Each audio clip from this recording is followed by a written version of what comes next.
Bonjour à tous et bienvenue dans ce nouveau numéro du magazine Environ 50. Pourquoi la République démocratique du Congo est un pays riche, mais sa population demeure pauvre? Qu'est-ce qui justifie cela? Certains observateurs pensent que la principale cause, c'est la gouvernance défaillante du secteur minier. On en parle tout à l'heure avec M. Joao Pongo. Il est expert en mines. Bonjour et bienvenue, messieurs. Bonjour, madame. Comment vous allez? Je vais bien, vous? Et tout va bien. Avant d'entrer dans les vifs du sujet, dites-nous, quelle différence faites-vous entre les minéraux et minéraux? Et quand on parle de minéraux, on parle de l'ensemble des concentrés. Je peux parler de pierre, de sable, de tout ça, on parle de minéraux. Mais quand on parle de minéraux, c'est là où on tire ce qui est beaucoup plus valeureux. Pourquoi notre pays n'a que des minéraux? Notre sable, c'est un minerai. Les pierres qu'on vend, les caillages, c'est le minerai. Maintenant, quand on tire, par exemple, les métaux, comme le cuivre, comme le balte, comme le cobalt, comme les diamants, on peut parler des minéraux et des pierres précieuses. Et aujourd'hui, qu'est-ce que justifie le fait que la République démocratique du Congo soit riche, mais sa population demeure pauvre? Ça, il y a beaucoup de choses qu'on peut expliquer là-dedans. La richesse, il y a une façon aussi de les transformer. Dans le domaine minier, notre pays a eu des problèmes depuis son accession à l'indépendance. Avant l'indépendance, nous n'avons pas des universités. Pendant l'indépendance, après l'indépendance, on n'a pas encore eu des universités qu'on parle définitivement uniquement pour les mines et pour les transformations des mines. Nous avons du moins le département, par exemple dans le campus de Lubumbashi, il y a un département peut-être de la géologie ici à Kinshasa, mais tout le secteur de mines, des transformations, il n'y avait pas eu formation. On ne peut pas dire toujours des gouvernances sans former, non. Il n'y a pas eu de formation depuis l'État indépendant du Congo jusqu'à nos jours. Selon vous, cela est justifié par le fait qu'il n'y a pas eu de formation? Maintenant, nous devons nous prendre en charge. Pourquoi? On ne peut pas... Ou soit encore, c'est par le manque d'exploitation de ces minéraux? Puisque moi, je vais vous parler, on ne condamne pas quelqu'un qu'on n'a pas formé. Aujourd'hui, dans les justices, dans la médecine, là où il y a des cadres, on ne peut pas les condamner. Mais dans le mine, par exemple, nous parlons de mines, de transformation des mines, des minéraux, de toutes les choses. Mais quand vous n'avez pas de cadre, vous allez condamner qui? Léopoldel a exploité, par exemple, le caoutchouc à l'Équateur. Est-ce que l'Équateur a une école de transformation de caoutchouc, d'exploitation de caoutchouc? Mais tu dois condamner qui à l'Équateur? On parle maintenant des transformations et des formations. Est-ce que la RDC arrive quand même, tant soit peu, à exploiter ces minéraux? La RDC est en train d'exploiter, il a déjà exploité des minéraux qui nous donnent, comme on parle des minéraux stratégiques, la RDC est en train d'exploiter et d'exporter aussi nos minéraux. Il y a quelques avancées dans d'autres provinces, mais dans l'ensemble du territoire, jusque-là, la RDC n'a rien fait. Et est-ce que cela contribue dans le développement de notre pays? Ça doit contribuer. Pourquoi? Nous sommes le premier pays minier au monde. Le premier pays au monde avec un titre spécifique qu'on appelle un scandale géologique. Si tu voulais que je t'explique ce qu'on appelle scandale. Pourquoi quand on dit un scandale, c'est ce qui ne peut pas se faire. Je peux te donner un exemple. Jésus-Christ a défini quelque chose. Il est impossible que le scandale arrive.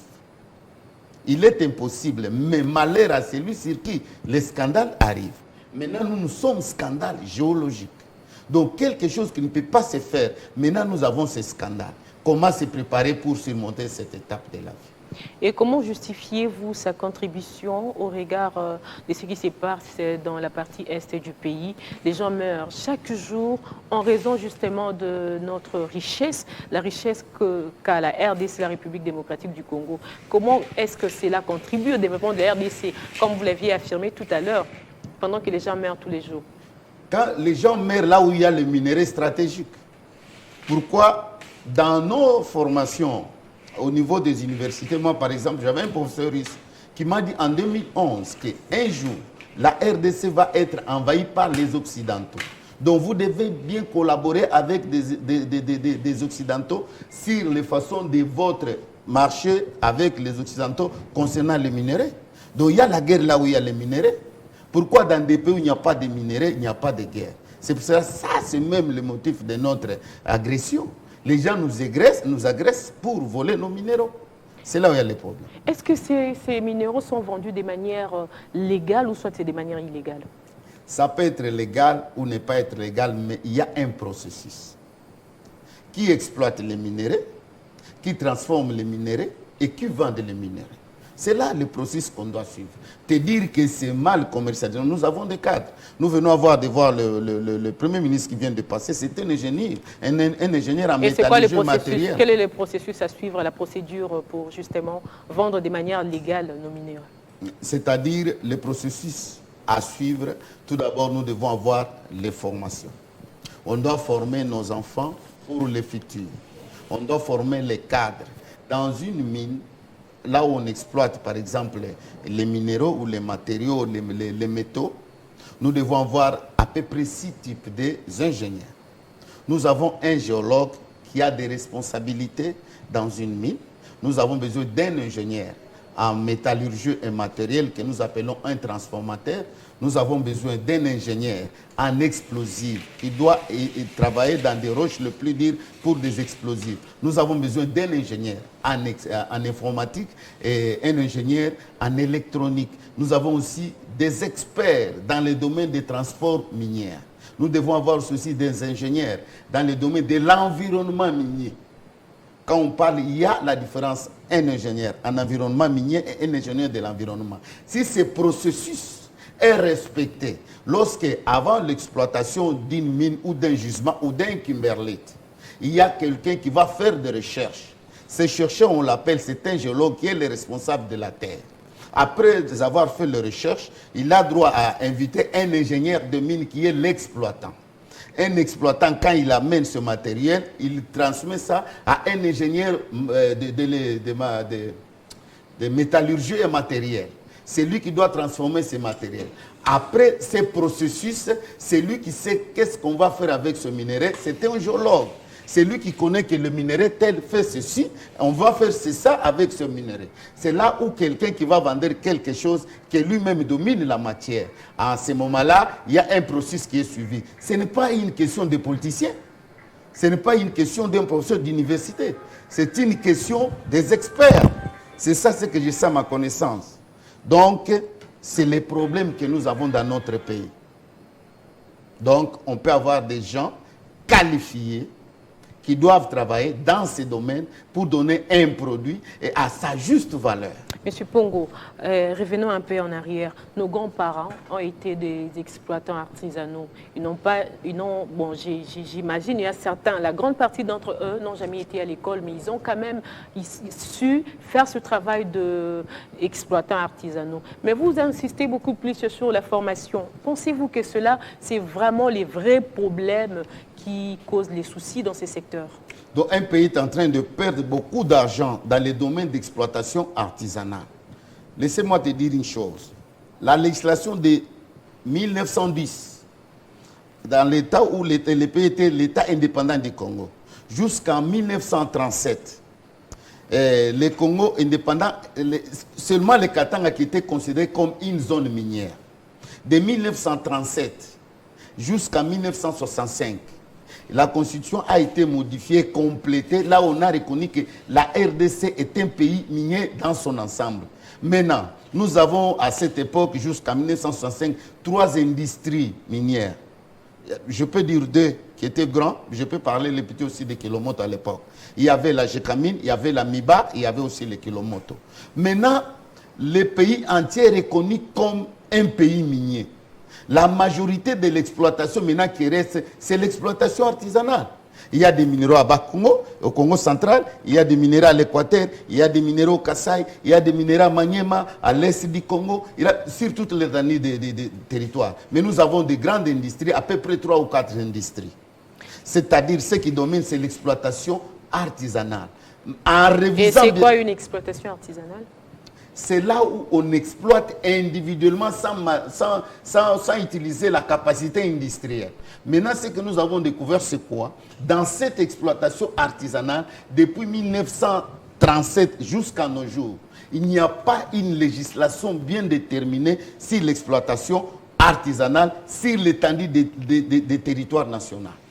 Donc, j'allais voulu qu'un jour, toi, en tant que journaliste d'investigation dans ces domaines, que tu aies, par exemple, les documents comme les codes miniers, les règlements miniers, pour voir que dans ces documents, il n'y a pas une étude de faisabilité sur l'exploitation artisanale. Donc c'est le désordre total. Aussi longtemps qu'on n'est pas organisé, on ne peut pas contrôler notre pays. C'est la base même des rébellions.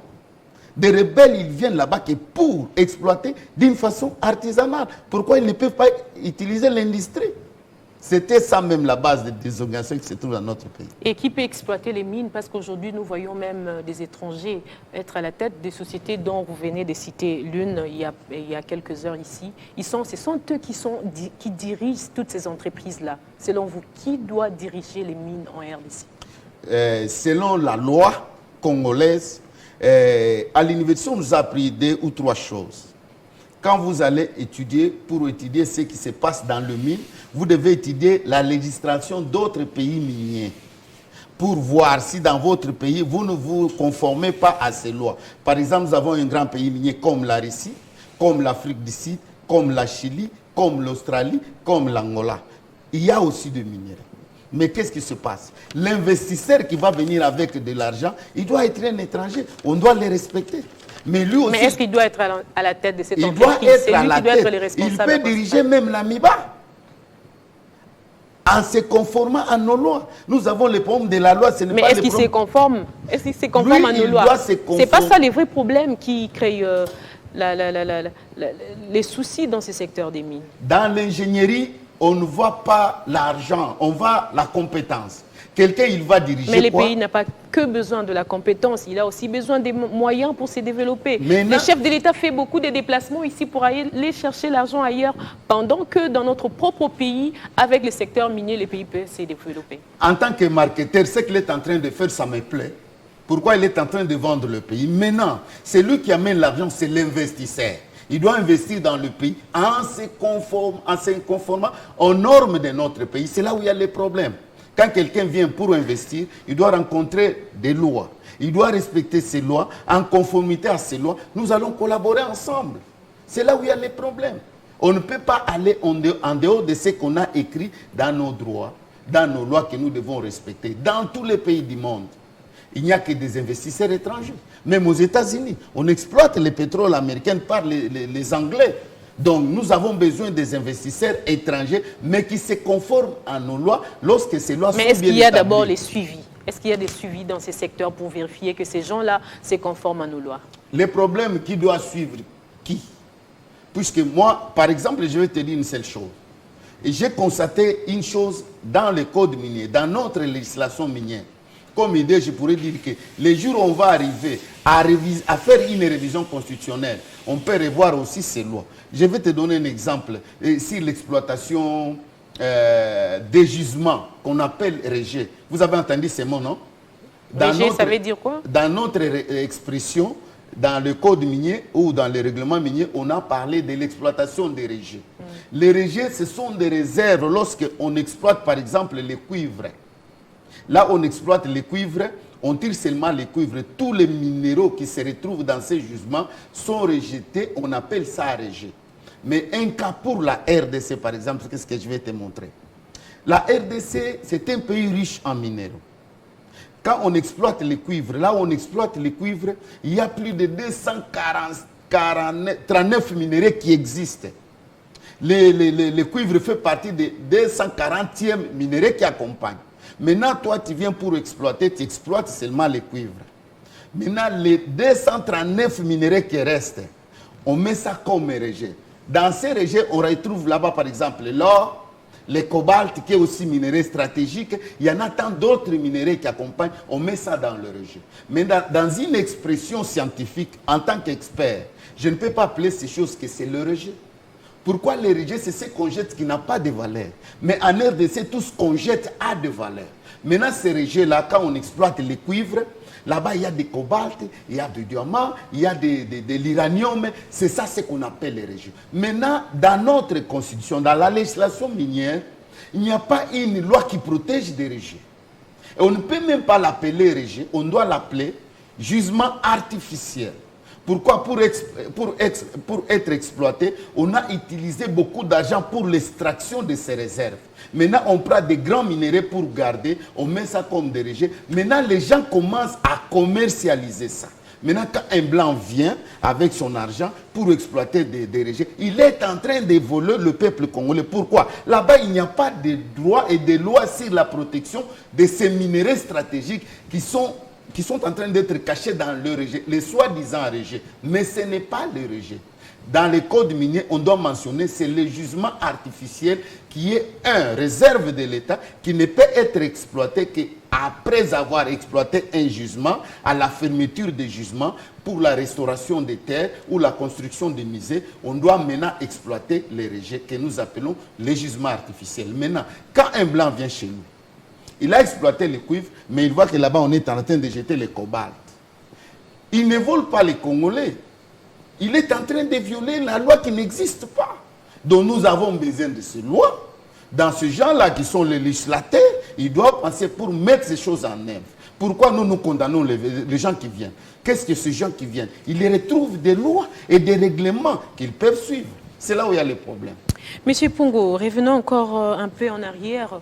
Vous avez beaucoup insisté sur la formation, mais laissez-moi vous poser la question, celle de savoir qui former et qui doit former, pendant que dans les secteurs miniers, selon plusieurs analystes et plusieurs observateurs, la corruption bat son plein. Dans le domaine de l'industrie minière, nous ne parlons pas de la corruption, mais je vais parler sur la formation, comme vous venez de le dire. Il y a quelque chose que j'ai suivi récemment, quelqu'un qui a dit que la RDC vient à peine de découvrir 27 blocs de pétrole et 3 blocs gazeux, n'est-ce pas? Maintenant, nous avons déjà le pétrole pour le futur. Mais nous n'avons même pas l'Institut des humanités là où on prépare le futur cadre pour profiter de cette occasion. Et même si on crée cet institut-là, c'est la question dont je vous ai posé.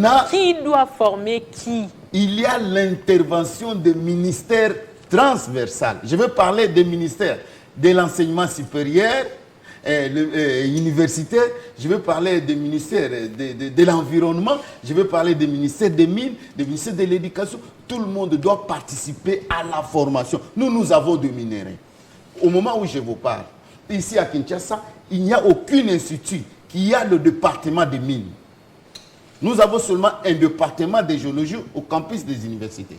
Nous avons aussi un département polytechnique, métallurgie matérielle, géologie au Katanga. Mais si l'étendue d'un pays comme le nôtre, un pays minier, où il y a des spécificités différentes de nombreux minéraux qui se retrouvent, il n'y a pas même des centres de formation technique. C'est la responsabilité d'un gouvernement. Nous voulons que le gouvernement agisse. C'est notre temps d'agir. Avez-vous déjà fait des plaidoyers allant dans le sens de demander la création des centres de formation ou des branches dans certaines universités, certains instituts supérieurs? Et quand je suis retourné au pays, j'ai rencontré déjà à peu près 7 ingénieurs qui sont dans l'administration. Ils ont été formés à l'époque de Bukavu. Ils sont allés faire le master en Belgique. Au moment où je vous parle, tous les ingénieurs, ils varient de 70 ans. Donc ils n'ont plus les capacités de forcer les choses. Ce n'est pas quelque chose qu'une personne doit faire un projet personnel. C'est quelque chose d'appui des gouvernements et de tout le monde. On peut donner un grand projet puisque ça coûte beaucoup d'argent pour notre gouvernement. Ça demande l'appui des gouvernements. Monsieur Pongo, on termine avec cette question. Où en sommes-nous aujourd'hui avec la question de la relance de l'AMIBA? Ah oui, je parle de l'AMIBA, pourquoi? Je suis un peu, dire que désolé, non. Quand je vois à la télévision, les gens passent. Ils parlent, mais je les trouve beaucoup plus politiques. Et je les trouve beaucoup plus, ils parlent beaucoup de finances. L'AMIBA a un problème, que nous avons la solution. Pourquoi? La première des choses que nous avons découvert dans le règlement minier, quand on parle de faire l'étude de faisabilité, il y a des gens, des experts, qui doivent être sélectionnés pour faire l'étude de faisabilité. L'AMIBA a les diamants que nous appelons les diamants volcaniques, les diamants brûlés par le feu. Donc c'est les diamants qui coûtent moins cher. Maintenant, quand ce diamant coûte moins cher, le gouvernement, lorsqu'il va investir, il doit travailler avec des experts et non des politiciens. La dernière fois, j'ai suivi, le gouvernement, par exemple, avait investi 5 millions de dollars pour une production annuelle de 600 000 carats. qui avait donné à peu près une affaire au marché de vente à peu près 1 600 000 000. Donc il n'y avait pas eu une bonne façon d'investir. L'AMIBA a besoin d'une grande expertise, d'un état délié et un état de besoin, mais qui sont censés faire toutes ces choses. Pourquoi? Pendant MIBA, une fois, a été considéré comme le premier industrie producteur mondial de diamants. J'étais même avec les gens qui ont géré la MIBA. Mais à Mujima, il y a combien des universités pour prendre les relèves? Pourquoi les étudiants sont les chercheurs? Quand ils quittent le campus, ils vont là-bas faire des recherches, découvrir le minerai qui se retrouve encore dans nos gisements ou dans nos kimberlites. Donc il y a un problème que moi je te dis aujourd'hui, si vous allez préparer une mission pour que je puisse les démontrer, je suis un ingénieur de mine. Mais ça me fait mal quand je vois un économiste passer ici à la télévision dire que si on donne 20 millions, il y a une machine de transformation qui coûte 5 millions, 1 500 000 de dollars. Les salaires des fonctionnaires, les cadres, ces diamants demandent une grande production. Et pour exploiter l'AMIBA, comme l'AMIBA a un diamant industriel, un diamant kimberlitique, un diamant qui avait été brûlé par les volcans, ces diamants coûtent moins cher, ces diamants, le monde en a besoin, nous devons multiplier la production. Mais qui doit faire un état des lieux? C'est l'expert. On ne peut pas tirer 5 millions de dollars, 10 millions de dollars. On va donner dans le main de qui? Qui va lui donner un pneu d'un tracteur dans une mine, coûte à peu près 15 000 dollars. Mais quand vous donnez 5 millions, combien on va payer ces gens?